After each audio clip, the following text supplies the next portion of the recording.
Hello everybody, it's the Historical Gamer once again, and today we're going to be playing a game that came out a couple years ago. I've covered it on the channel, but it's been a little while since I've done anything with it. I just happened to play it last night because I was looking for something that's a little bit different, and something just kind of, to try something a little bit different. I hadn't played a ton of Rogue State, which is the game here in front of you, since it came out, and I figured why not jump in, and I had an amazing 3-hour session that I fell in love with the game, and I want to play it again. Now, I'm sure because last night went so perfectly and I didn't stream it, although I did record it, but I didn't stream it, that this will end up being a disaster and we will explode turn one. But we'll see. We'll try and play through it, and we'll see how everything goes. With that being said, Rogue State, for those of you who are unaware, Rogue State is a game which came out a couple of years ago on Steam. It is still available. I think it's like $12.99. And it puts you in the shoes of a ruler of a Islamic state in the Middle East, presumably, following a coup to overthrow a corrupt sort of Western-supported king. So it has very much the connotations of being Iran after the Iranian Revolution, with the exception that it is taking place in the modern era. So, and you're not quite as overtly anti-Western, or at least I typically don't play that way. You can buddy up to the United States, so it's not a one-to-one relationship with Iran, but there's definitely a lot of parallels, including the male leader of Basenji looks a damn lot like Ahmadinejad, which I believe was sort of, I think who he's modeled after, but I'm not sure. And with that being said, we're going to go ahead and jump in here to a new game of Rogue State. Our family name is going to be The Butcher, and this is going to be our character here. You can play as a male or a female, or a male or a female, and we're going to play as a male. Our family name is going to be The Butcher. We're going to play the normal game, so there's an endless game with no storyline where you just try and stay in power as long as possible. And then there's an easy mode and without any achievements or high scores. Then there's the normal game, and there's a hard mode, which we haven't unlocked yet. Because frankly, I've only played this game for like 5 hours, and 3 of them were last night. There's various scenarios that you can unlock as well, but I think you have to complete the game on normal difficulty to accomplish that. It also sort of has a Crisis in the Kremlin role-playing type of a game feel to it, but again, it's I believe based off sort of a hypothetical Iran Islamic kind of state. Although it doesn't directly address Islam in any sort of way. It's just the themes and sort of storylines are pretty clearly parallel to some countries that tend to be at least Middle Eastern. All right, let's jump in. We're going live in 3, 2, 1.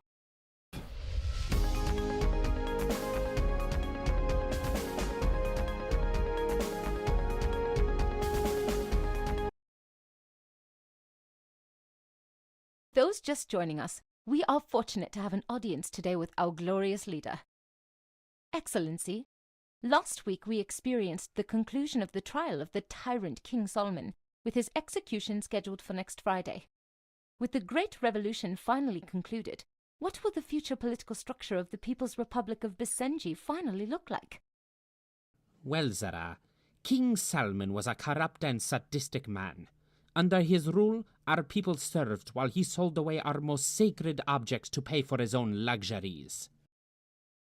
Hundreds of thousands of souls died under his tyranny, yet he was tolerated by the American imperialists. Again, very clear ties between Basenji and Iran during the 80s under the Shah. The people's revolution is never really over. We must rebuild this country from the ashes, reform it. The Revolutionary Council has put me in charge of the transitional government for the next 5 years to maintain order while a new constitution is drafted, one that meets the needs of all the people. Many were expecting your brother Farouk would be named by the Revolutionary Council as the interim leader of Basenji. What role will he have in the transitional government? Farouk is popular, to be certain, and was a fellow patriot of the revolution.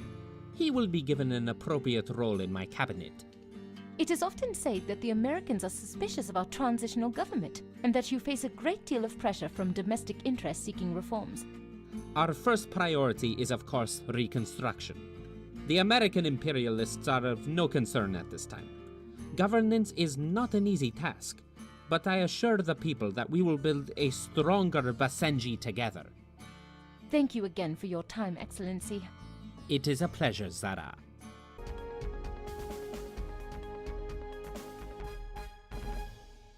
And we're going to skip all that jazz. All right, so the first thing that you have to do when you play Rogue State is you have to pick your cabinet. So there are 5 potential cabinet positions that you can fill. 4 of them can be filled. So you have 5 potential selections, 4 of which can be filled. The options are Finance Minister, Defense Minister, Foreign Minister, Intelligence Minister, and Communications Minister. Each role has its own perk that helps you play the game.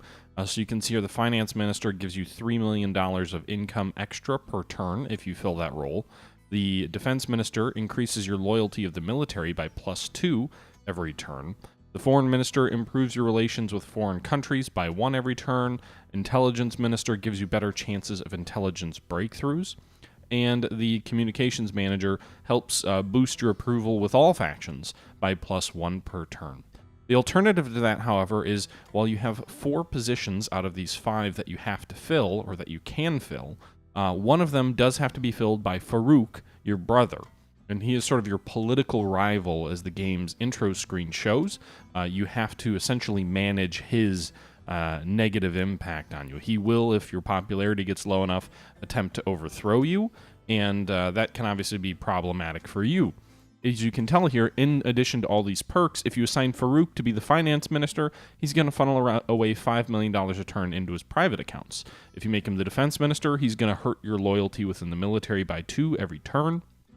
Foreign minister, he'll poison your relations with foreign countries. Intelligence minister, he will make it less likely that intelligence breakthroughs can occur. Or communications minister, in which he will hurt your popularity across all factions, regardless of faction.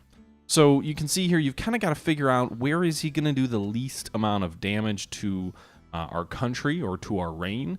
And in my opinion, I hope, I'm going to go with the military, which is a big risk. Managing the military's loyalty to you is important, but I think if I make everybody else like me enough, I can manage that hit against my troops' loyalty. So we're going to try and make him the defense minister. I tried last time I played making him the communications minister, and I rapidly lost popularity across all parties so that I wasn't really able to stay in power. So we're going to try for defense minister. We're going to try and mitigate his impacts by making him the defense. Maybe we should go with, part of me says we should go with communications minister. I'm really nervous about making him the leader of our military, but we'll go ahead and do that.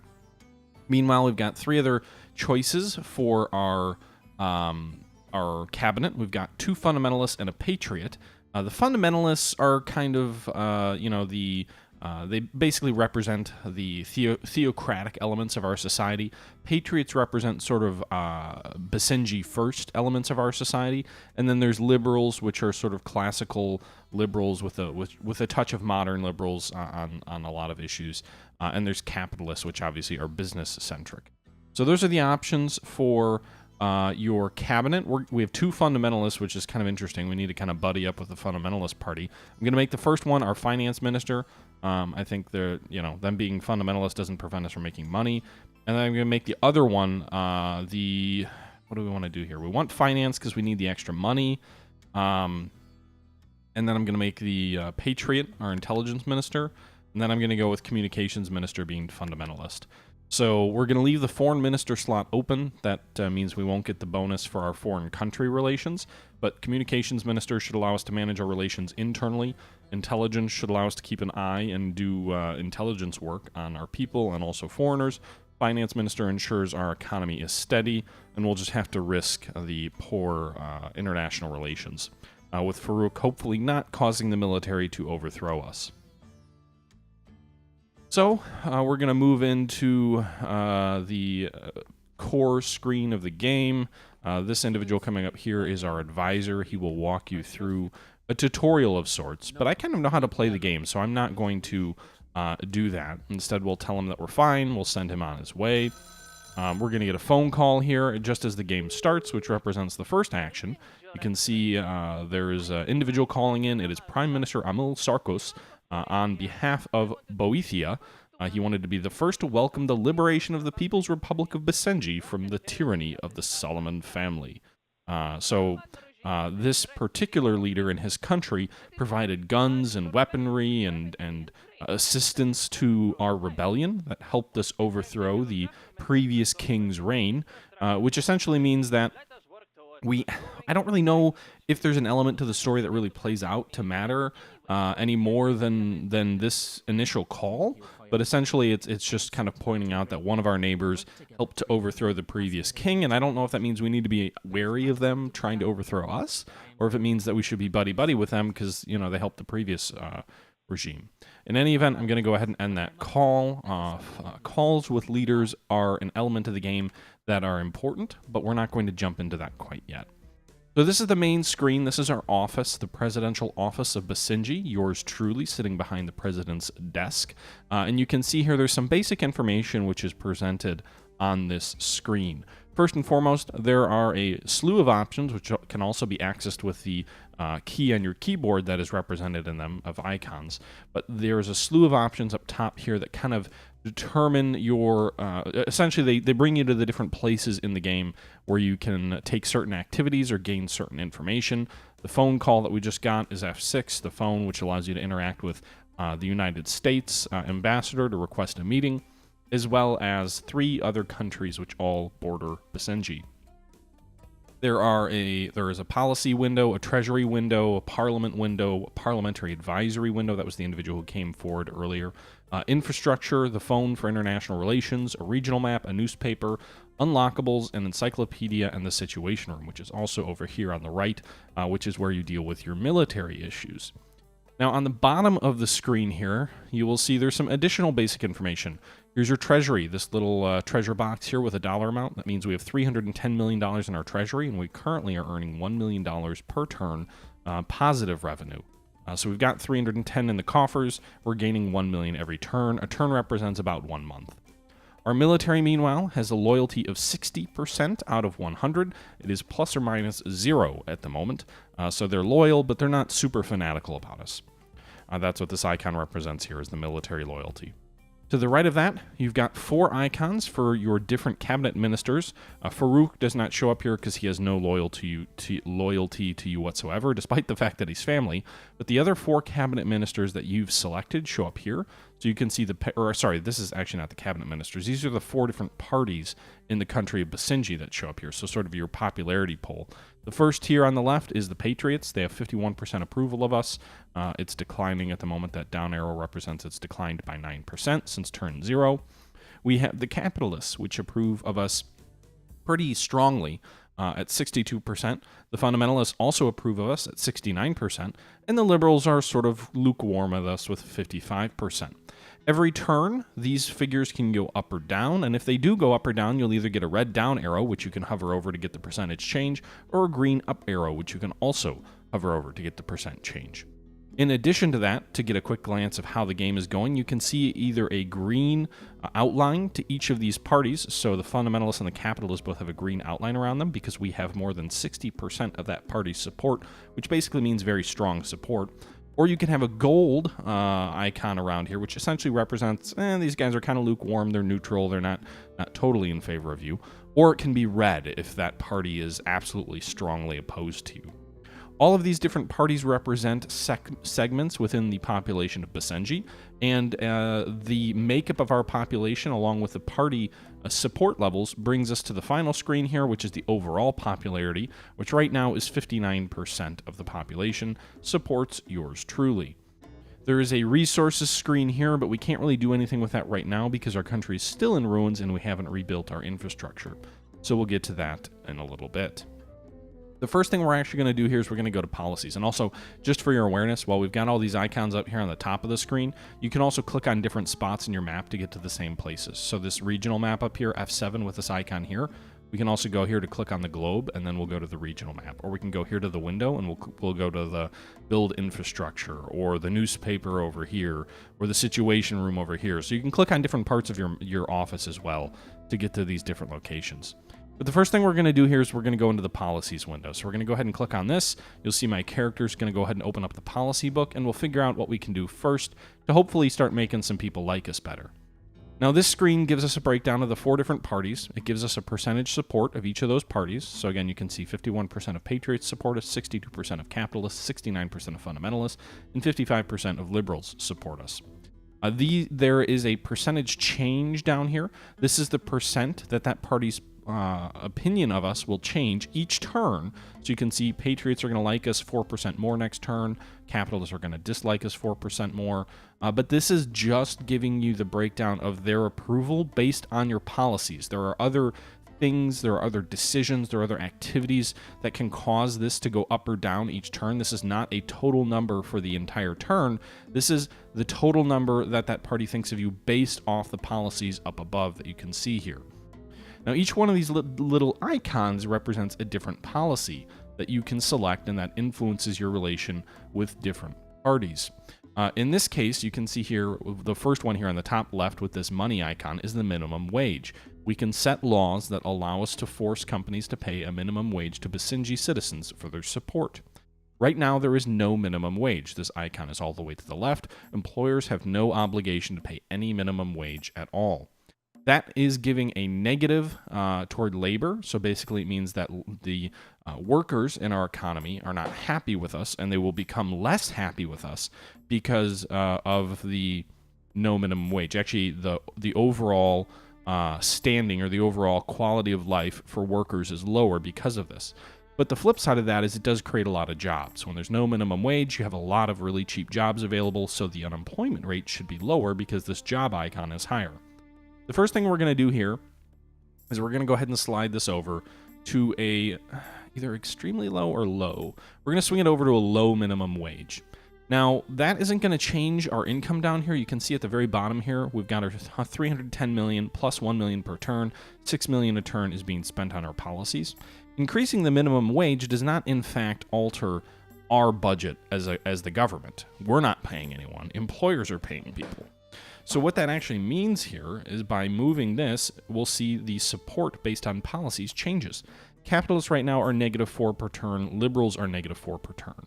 By increasing the minimum wage to a low minimum wage, liberals actually like us more, so they're only -2, but capitalists' opinion of us falls to -5. In addition to that, there are other and also what you can see here is the penalty on labor conditions goes away, but so does the bonus for jobs. So just moving at 1 reduces the job bonus, but doesn't get rid of the labor penalty. Moving at 2 gets rid of both, so we're kind of middle of the road here at low minimum wage. We could go up really high. We could go to generous minimum wage, in which case labor would like us, liberals would like us a lot more, but capitalists would absolutely despise us. So we're going to go middle of the road. And minimum wage doesn't affect opinions by the fundamentalists or the patriots, it doesn't appear. They really don't care about the minimum wage. That's not one of their principal concerns. There's another icon here for closed circuit television surveillance. So we could essentially implement a police state by having closed circuit TV everywhere. That would actually drop the crime rate in our country. But it would make liberals upset. They'd be -4. The flip side of that is it would make patriots happy because the state would be secure. Rah-rah nationalism. We're just going to leave it right now to not in use. Another icon here is alcohol tolerance. So as you can remember earlier in this video, I mentioned that Basenji is an Islamic state. So alcohol is a political issue. Do you allow alcohol? Do you ban alcohol? What do you do there? Right now, we have alcohol tolerance, which means it's permitted for licensed vendors to sell alcohol, but public intoxication is punishable by fine or imprisonment. The alternative is you can have an alcoholic nation, which kind of opens everything up. You can go to alcohol discouragement, consumption ban, or possession prohibited. If we were to do that, it would make the liberals very upset, but it would make the fundamentalists a little bit happier because it would kind of fall in line with their views. But we're going to leave it as alcohol tolerance. The fundamentalists already like us a little bit. The liberals, I don't want to make them any more mad at us than they already are. So we'll take that crime penalty. The next one over here is homeless shelters. So essentially, how do we deal with homeless people? Right now, there's no homeless shelters, which means that the support of the general populace is being hurt because of that, and crime is also going up. So the first thing I'm going to do here is I'm actually going to go ahead and set up a homeless shelter option here. So you could do relocation, which is basically kick them out of the cities and just hope they go away. We're not going to do that. We're actually going to go ahead and do homeless shelters, which is going to give us a plus in overall support of the population. It doesn't, interestingly enough, really impact any of the parties directly, but the general support of the population, that overall popular support, is helped by helping homeless people. In addition to that, there's an icon here for free trade zones, which are kind of like tax-free zones where the economy can flourish and regulation is limited. Right now, there's no free trade zones, which means corruption is high and GDP is hurt. If we swing this over to free trade zones, it will make the patriots dislike us a little bit more, but it will make the capitalists like us a lot more. As we open up our economy, it will also give us a big boost in our economy, big boost in jobs, and actually drop corruption. I'm assuming no free trade zones is corrupt because you'll have people trying to get around taxes through bribes and stuff like that. In this case, they can just do it legitimately, so corruption goes down. And again, you create jobs, you create more economic opportunity. The capitalists like that. Patriots a little bit less because theoretically it makes the state not, you're not going Basenji number one. You're opening yourself up to trade. But they like us more anyway, so we'll take that hit and it'll help us get a little bit more popular with capitalists. There's a religion icon here, which represents whether you're allowing people to take off work or not for religion. We're going to ignore that for now. We're also going to ignore the capable law enforcement rule. So right now, we're going middle of the road funding of the police. We could go to model law enforcement, which would drop crime. Corruption would be still high. Or we could go with a police state, which would get rid of corruption. We'll leave it as is. More police is less popular with liberals, but it's more popular with patriots. There's a mass transit option, which will allow us to support the citizens' ability to get places. It's expensive, so it's not terribly affordable, but it does make the liberals happy. So it makes patriots and liberals actually both happy. There's no penalty here other than the fact that it's expensive. So we're actually going to have a full transit system. That means the liberals will get to -0. They'll be sort of stand pat with us. The patriots will get a little bit happier. There is a foreign worker option, which essentially allows us to import foreign workers. We're not going to touch that. There's an option to legalize gambling, which will make the capitalists happy but make the fundamentalists unhappy. We're going to go ahead and do that. That does increase crime slightly, but it'll be government-run casinos. So, interestingly enough, it doesn't create more money for us. It does create more crime. But we're going to go with that anyway. It makes the capitalists happy, makes the fundamentalists a little bit less happy, but again, that's fine. Disaster relief fund. This basically takes money out of our budget every month to set it aside to deal with disasters if they occur. We're going to ignore that for now. Right now, we're at -4 million per turn anyway, so we need to be careful about money. And then we're also going to go ahead and set up a disability grant for our citizens. It doesn't actually make any party happy or not, but it does make the general populace happy. So we're going to spend about 2 million per turn on disability grants to help disabled people off with special needs. We could go all the way up here, and it would just make us more popular, but it doesn't actually. It just costs a lot of money, and I think that's fine. We'll leave our legal situation as is, I think. Again, legal doesn't really make anyone happy or unhappy. How much money you spend on law just influences sort of your crime and corruption rate. We'll leave it on legal backlog. So we have a system, but they just don't have a lot of money to do much with. For unions, we're going to leave them as is. Unions exist, but their powers are limited. For the death penalty, we'll leave that in place. We could turn it off, which would basically make liberals very happy. It would make patriots very unhappy. And then we have our education funding. So we could change education funding and make us a super well-educated society, which would make the patriots happy, and it would make the liberals happy, and the fundamentalists happy. Makes pretty much everybody happy, but it's expensive. So, and it also creates an increase in your economy and improves UN relations. So maybe we'll actually do that. That's a lot of money negative per turn. But we've got a little bit of a buffer here. So let's do that for now. We're going to spend a ton of money doing the really high quality schools, but it makes liberals happy. Fundamentalists are happy. and patriots are happy with that. So, as well as foreign relations. So that's all good news, I guess. Negative 12 million is a huge budget deficit, but we'll deal with it for the moment. Okay, so that was a lot of information here as we got through the policy screen. There's also a treasury and commodity data screen, which essentially is our income. Right now, our only income source is taxes. We generate 18 million per turn with our taxes. We're spending 19 million on our policies, 6 million on our armed forces, and 5 million on healthcare. That means we're at negative 12 million per turn. We're going to bump our tax rate up 1% to 14%, which will give us 2 million more a year, and it will help offset that negative 12. Apparently this goes up 2 million, but the monthly surplus drops only by 1 million. So we'll do that. So we're going to be negative 11 million a turn, 15% tax rate. Drops the popularity a little bit, but all the other changes that I made should help offset that. There's a trade and commodity screen here, which is kind of irrelevant for the moment because we don't have any goods or services that we can trade yet. But essentially, this is where you measure the price of commodities on the market, whether it's spices, plastics, oil, metals, electronics, garments, goats, or culture. Those are all the different goods that can be traded. There's also a screen here that lets you funnel money away into your Swiss bank account. There's a 20% transaction fee, but I could deposit 20 million of our Treasury's funds into my private bank account, which influences my score at the end of the game. We're not going to do anything with that right now. We need to get our country on better economic footing before we do that. The next one up here is the parliamentary advisor. We're going to skip that for now. And we're going to go right to build infrastructure. So you'll see my character get up. He'll go look out the window, brood about the future of the Senji, and you'll have this window come up here. Now, currently we are recovering from a revolution. So what that means, basically, is we don't have infrastructure. We can't invest in making our infrastructure better because we don't have any money to do it.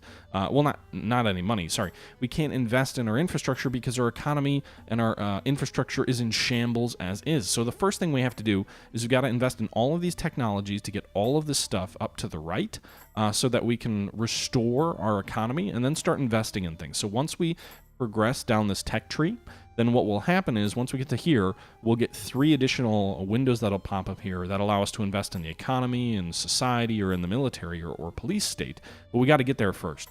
So the first thing we're going to do here is we're going to spend $10 million to restore water and sewage. That'll give us a 15% increase in tax revenues, and it will restore water and sewage services to the majority of the country. You'll see here that'll drop our money down here down to $300 million. We're also going to allow foreign aid workers into the country. They will arrive from a non-governmental organization and help manage labor shortages, provide humanitarian support, and assist with the reconstruction of critical buildings and infrastructure. When we select that, we're given 2 options. What are those foreign workers going to work on? We can either allow them to work with the medical team, which will reduce our healthcare costs by $3 million per turn, or we can allow them to work on engineering team, which essentially is working on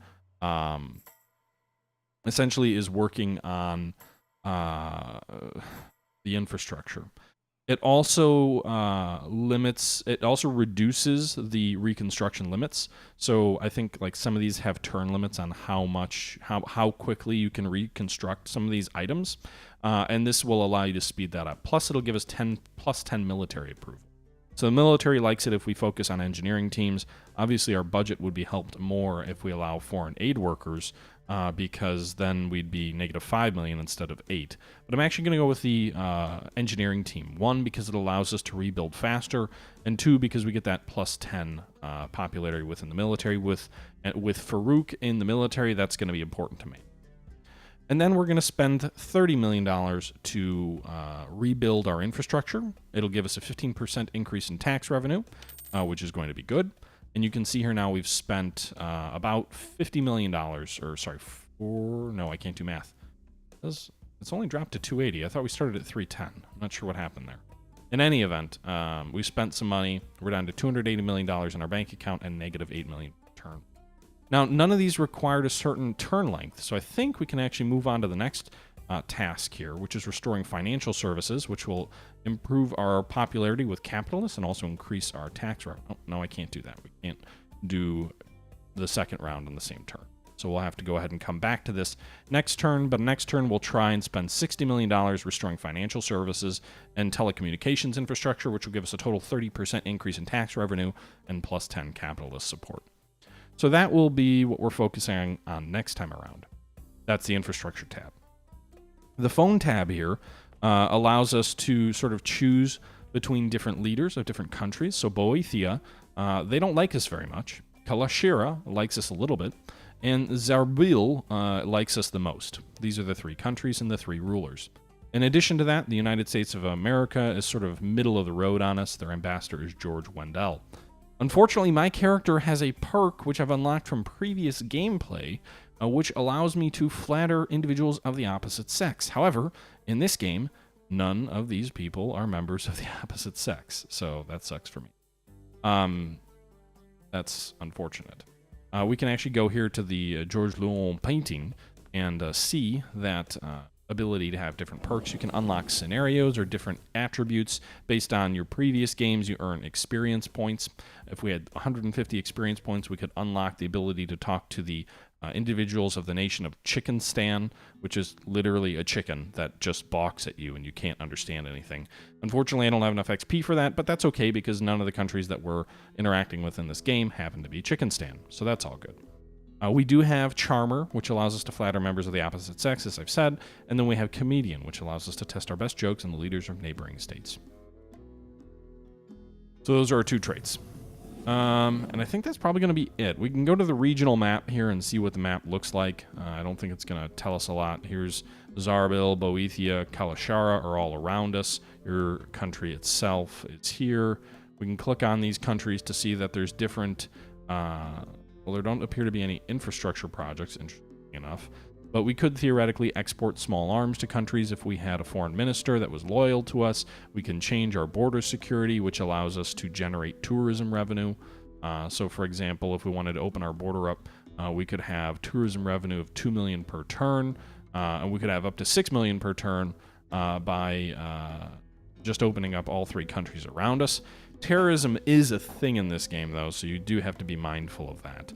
I think for now, actually, I'm going to go ahead and open that up, just because I think the early game won't penalize me too much. So this should give us $6 million extra money per turn that we can then use to hopefully rebuild our country here. An American drone appears to have crashed in your sovereign territory and has been recovered by your military. We can either privately return it to the U.S., which will improve our relations with them. We can attempt to reverse engineer it, which will drop drone prices and make the United States angry, or we can condemn the United States for their acts of espionage, which will decrease our popularity with the U.S., but increase our popularity with the Patriots. I'm going to privately return it to the U.S.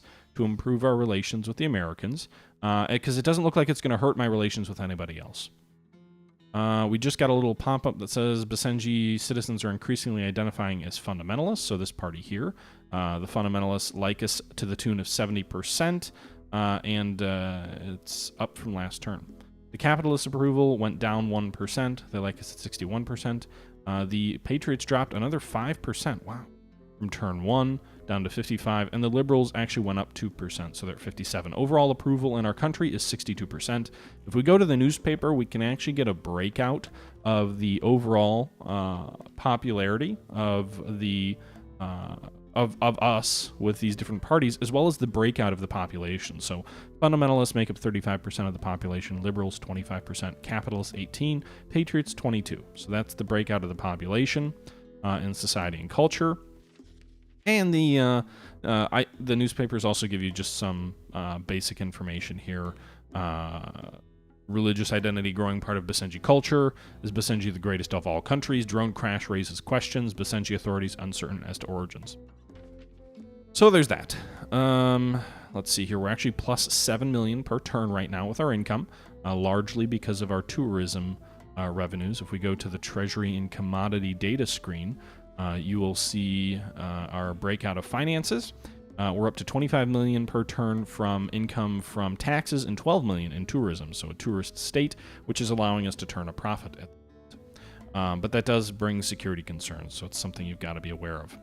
One thing I didn't get to, because the turn ended before I could explain it, is there's this pie chart down here. There's 4, you can't really see them that well, but there's 4 different segments of this pie chart down here on the turn.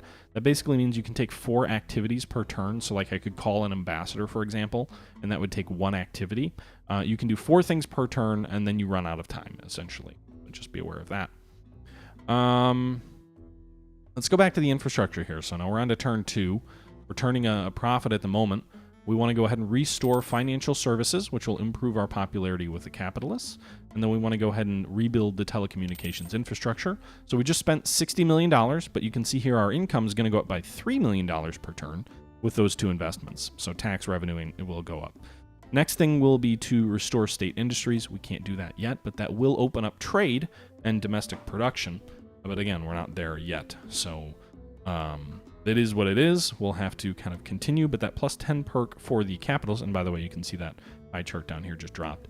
But that plus 10 for the capitalists increases their approval for us to 71%. So fundamentalists and capitalists both support us to the tune of 70+% each. Overall popular support is 64%. And that brings me to the Parliament and Cabinet, which I haven't looked at before, but is another icon up here. It is the hotkey of F3. And if we move over here, we can see this gives us a breakdown of the Parliament. These are all the different seats within Parliament. The Karafi caucus is like a minority group, I think, within our country that seem to have unique needs, but are kind of obscure to me.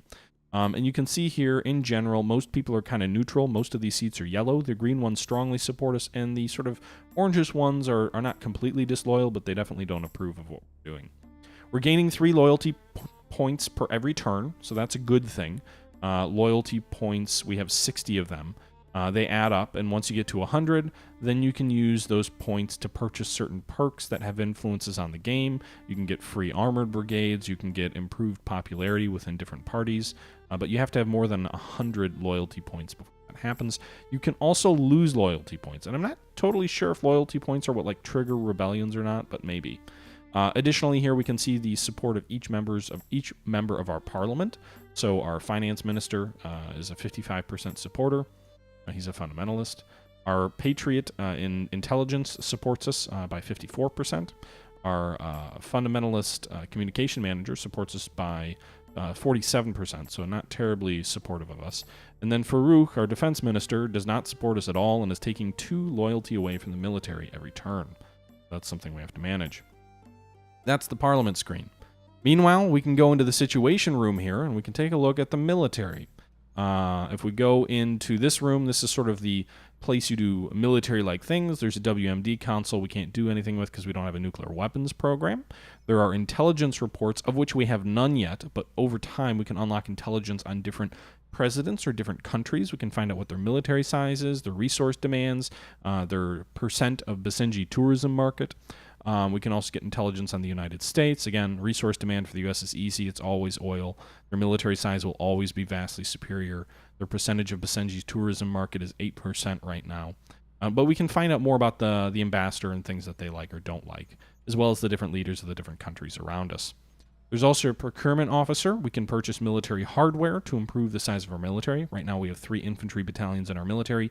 Each infantry battalion costs 50 million here. As I hover over infantry, you can see they have attack score of 1, defense of 1, purchase cost 50 million, upkeep cost 2 million, redeployment time 2 turns. There are tank brigades, which have their unique attack and defense skills. They cost more money, more expensive to upkeep. There is a rocket battery and artillery battery, and then there's a fighter squadron. Additionally, there are drones, but we don't have the technology for those. You can see down here, you can keep track of how many units you have. You can also keep track of how many skirmishes you've had with rivals, as well as any medals that are awarded. That's the procurement screen.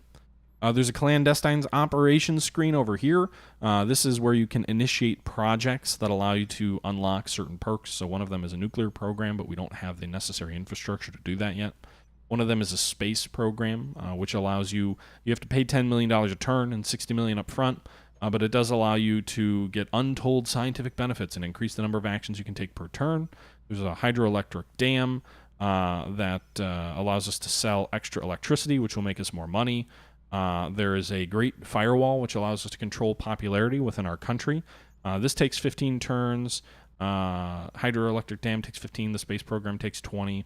There's also an assassin brainwashing and a time machine, but we need clandestine facilities for those. We can talk to General Adar, who's the leader of the military, although I guess that's technically the Secretary of Defense, Farouk, but he's sort of our general. He can give us updates on military morale as well as strategic assessments in the event of conflict. And then there's a strategic overview, which is similar to the regional map, but is basically where it shows all our military forces. These icons are representing our military forces, as well as all the neighbors around us, and their popularity or how much they like us or dislike us. There's also an ability to see trade, so if you go to war with someone, your trade breaks down, so obviously you don't want to attack someone that you're trading with. Ooh, well that's a mouthful. So that's kind of all of the initial introductory information about, all the different tools and tips and everything minus trade at the moment, which right now I don't have the ability to unlock trade this turn, so we're actually going to move forward to the next turn. What I will say is the military support's going up 3 plus 3 this turn, so I forget which action I did there, but something I did the military liked, so we got a plus 3 there. All right, everybody, that's going to do it for this episode of Rogue State, a sort of, I don't even know what to call it, almost like a role-playing governmental sim game of a post-revolutionary Islamic state. In this first episode, it's been a little bit on the longer end for episodes, but really the point was to sort of get through the first turn or two, kind of talk about some of the basics of the gameplay, and set ourselves up nicely for our next episode. We've successfully done that. The country is in the process of rebuilding, and I think we're about ready to take a break, and we will join you next time. But until next time, this is the Historical Gamer saying I hope you are enjoying this video, and until next time, I'm out.